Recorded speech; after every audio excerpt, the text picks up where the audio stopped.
Sauce de poisson, sauce aux huîtres, hoisin, tamari. Même la très connue sauce soya se décline en différentes variétés. Sur les tablettes d'épicerie ou dans les boutiques spécialisées, on trouve de plus en plus de sauces asiatiques. Différentes marques de soya peuvent amener différents côtés de salé. Si on regarde certains soya qui est beaucoup plus salé, donc là, on va jouer justement à équilibrer avec d'autres types d'assaisonnement. Après ça, il y a certains soya qui ont des épices dedans.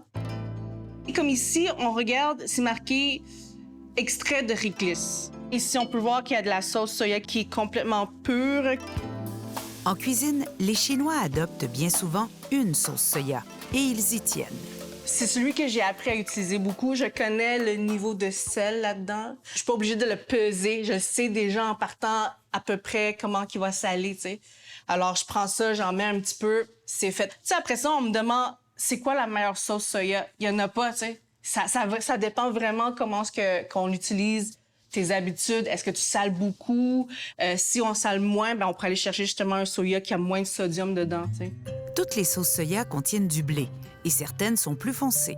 Le sauce soya foncé, c'est un ajout de mélasse. Alors, qui fait que ça devient plus épais, plus foncé. Sucré aussi? Un petit peu sucré, vraiment pour colorer les aliments. La version japonaise de la sauce soya est la tamari. Ce qui est intéressant dans le tamari, c'est 100 soya. Et le fait que ce soit quasiment 100 soya, on dit que c'est un soya qui est sans gluten. La tamari, c'est un petit peu plus léger, je dirais. C'est plus doux comparativement à la sauce soya chinoise. Alors à chacun de trouver la sauce soya qui lui convient. Proche parente de la sauce soya, la hoisin. Hoisin, c'est un cousin de la sauce soya. C'est fait à base de soya, mais on ajoute de l'ail, dépendant des sortes. On ajoute du miel ou bien du sucre. Alors, il y a salé, mais il y a du parfumé, il y a du sucré dedans. Alors, c'est un bon mélange. Éric, étudiant en cuisine, est d'origine laotienne. Il met en valeur une sauce à poutine en y incorporant de la sauce hoisin. Oh, le beau mariage de salé-sucré, c'est vraiment réussi.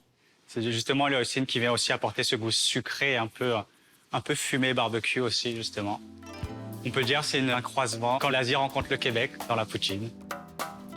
L'autre ingrédient qui vient rehausser la poutine d'Éric est la sauce de poisson, un ingrédient cher à Công Bon qui est originaire du Vietnam.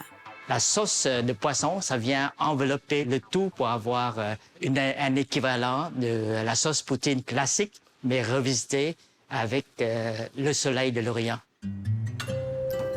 Pour ce chef enseignant, la sauce de poisson est le grand cru des sauces asiatiques.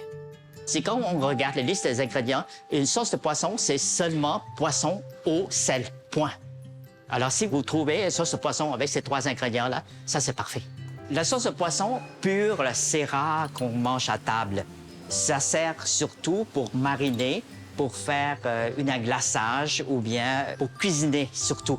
À table, il faut le manger dilué. C'est une fois une portion de sauce de poisson pour 8 portions d'eau. C'est ça le ratio le plus pertinent. Quand on met 8 fois d'eau, alors ça devient vraiment un bon goût balancé entre le salé et puis la légèreté d'une sauce qu'on peut avoir. Le mot qui revient souvent, umami, sucré-salé, profondeur, longueur en bouche, comme le vin. Il n'y a pas de piquant dedans, mais vraiment une profondeur. On sent la mer, vraiment quelque chose qui est vraiment qui est appétissant, qui est mystérieux et invitant à revenir aussi. Un autre produit populaire, la sauce aux huîtres, qu'on utilise surtout dans les marinades ou pour badigeonner.